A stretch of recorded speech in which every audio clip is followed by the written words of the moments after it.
আমি আজকে আপনাদের সাথে আর ট্যাংরা মাছের রেসিপি শেয়ার করব। তার জন্য মাছটা আমি আগের দিয়ে ধুয়ে রেখেছিলাম।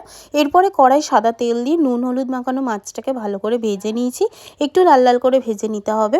এরপরে ওই তেলের মধ্যে আমি গোটা জিরে দিয়ে দিয়েছি ফোড়নে, আর কেটে রাখা আলুগুলো দিয়ে নুন হলুদ দিয়ে ভালো করে ভেজে নিয়েছি। এরপরে কুচিয়ে রাখা পেঁয়াজ দিয়ে পেঁয়াজটাও আলুর সাথে ভালো করে ভেজে নেওয়ার পরে এর মধ্যে টমেটো দিয়ে দিলাম। টমেটোটাও হালকা করে ভেজে নেওয়ার পরে এর মধ্যে আমি কিছু মশলা অ্যাড করছি, যেরকম আদা রসুন বাটা দিয়ে দিয়েছি, কিছু গুঁড়ো মশলাও দিয়ে দিয়েছি, ধনে গুঁড়ো, জিরে গুঁড়ো, লাল লঙ্কার গুঁড়ো, হলুদ গুঁড়ো, সামান্য স্বাদ অনুযায়ী নুন দিয়ে ভালো করে কষিয়ে নিয়েছি একটু জল দিয়ে। তারপরে এর মধ্যে কাঁচা লঙ্কা দিয়ে দিয়েছি। আপনারা যেই যতটা ঝাল পছন্দ করবেন ততটা বুঝেই দেবেন। তারপরে আরেকটুখানি কষিয়ে নেওয়ার পরে পরিমাণ মতো জল দিয়ে দিলাম। যে যতটা গ্রেভি করবেন ততটাই জল দেবেন। তো জলটা দিয়ে আমি ভালো করে ফুটিয়ে নিয়েছিলাম। তারপরে ওপর দিয়ে আমি ধনেপাতা দিয়ে দিলাম, দিয়ে ভেজে রাখা মাছটাও এর সাথে দিয়ে দিলাম। দিয়ে দেওয়ার পরে কিছুক্ষণ একটু ফুটিয়ে নিয়েই কিন্তু সার্ভ করে নিয়েছি।